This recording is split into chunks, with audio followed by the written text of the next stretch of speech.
Hapon, Pastor. Po. Ilang taon ka na po ngayon, Pastor? 56. 56. Ilang taon ka nung dumating ka dito sa Olginlo? 18. 18 years old. Saang lugar po kayo galing? Aklan. Bakit po kayo nakarating dito sa Olginlo? Sa bakasyon lang, May mga kamag-anak po kayo dito noon. wala. Nagbakasyon kayo, paano kayo nagdesisyon na manatili na po dito sa Olginlo? Hindi, ano lang ba, kaya nung sagsak, dumating ako dito 1988 pagkatapos ko ng high school. Opo. Tapos sinama po ako ni Pastor Jerry sa mga panahon na yun na magbakasyon lang. Ah. Kasi may baklad pa sila noon, malakas pa yung hulihan ng sasa. Tapos nakita ko yung lugar, napakasagana. Gaano po kasagana yung noon, dagat dito sa Olginlo? Kasi noon mapandaw ko ng baklad ng madaling araw, ang samaral noon kinakailangan mong bitawan kasi pag madaling araw ko magpandaw, yung samaral na maliliit nahuhuli sila. Kinakailangan maaraw, tapos yung sapsap sagana din. Pag di kaya yung isda binabao na lang. Ibig sabihin hindi po yan nabibili yung mga maliliit na samaral tsaka sapsap. Opo, nung hindi pa mabibili. Ano po yung kinukuha sa baklad noon? Sa hasa, tapos mga torsilyo.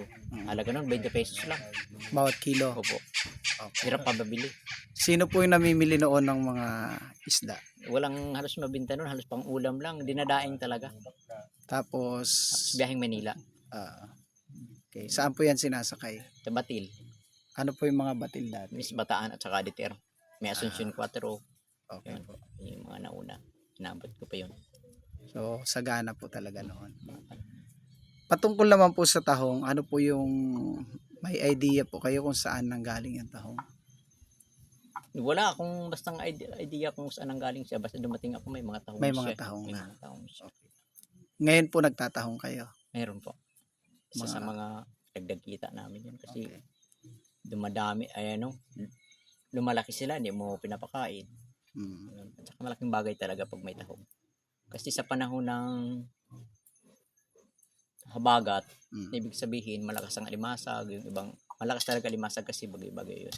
Pero pagdating ng October, November, December, amihanin na, medyo mahina talaga pagdating doon sa panahon na yun yung mula pa noon may nahina talaga yung isda na pagdating sa ganyang amihanin.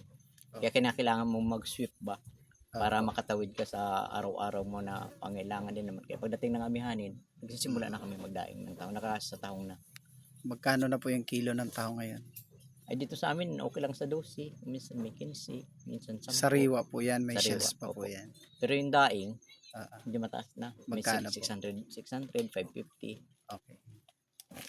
Mga ilan po yung residente ngayon ng Olginlo kung may idea po kayo? Mga kasi 300 families yun eh.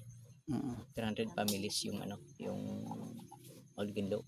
Pwede siguro mga 3,000 siguro yan. 3,000. Okay. Ah, Ano po yung mga hanap buhay ngayon ng mga taga Olginlo? ang Barangay Olginlo ang mga tao dito, sila? Seasonal din sila maghanap buhay. Ibig sabihin, sinasusundan nila yung Ngayong panahon po, ano po yung mga pinagkakakitaan ng mga tao dito? ang pinagkakitaan ng tao sa karamihan ngayon dito ay yung taga dito sa amin sa Tandol, straight na to karamihan ay naninimbog ng salay-salay. Tapos Salay-salay. panlumot. Yung iba naman, Lumot, ano lumot po ng yan? pusit. Yung pusit? pusit Okay. opo. Yung iba? Yung katulad ko naman, yung bubo pa rin sa akin at saka nagtatahong daing kami ng tahong tulad nito.